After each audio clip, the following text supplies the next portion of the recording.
Ako ang tunay na punong ng ubas, at ang aking ama ang magsasaka.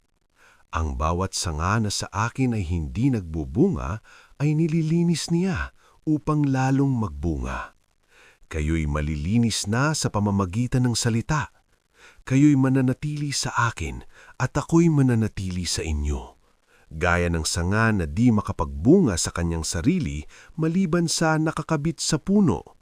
Gayon din naman kayo, maliban na kayo'y mananatili sa akin. Ako ang puno ng ubas, kayo ang mga sanga. Ang nananatili sa akin at ako'y sa kanya ay siyang nagbubunga ng marami, sapagkat kung kayo'y hiwalay sa akin ay wala kayong nagagawa. Kung ang sino man ay hindi mananatili sa akin ay siya'y matatapong katulad ng sanga at matutuyo, at mga titipunin at mga ihahagis sa apoy at mga nasusunog. Kung kayo'y magsipanatili sa akin at ang mga salita ko'y magsipanatili sa inyo, ay hingin ninyo ang anumang inyong ibigin at gagawing sa inyo.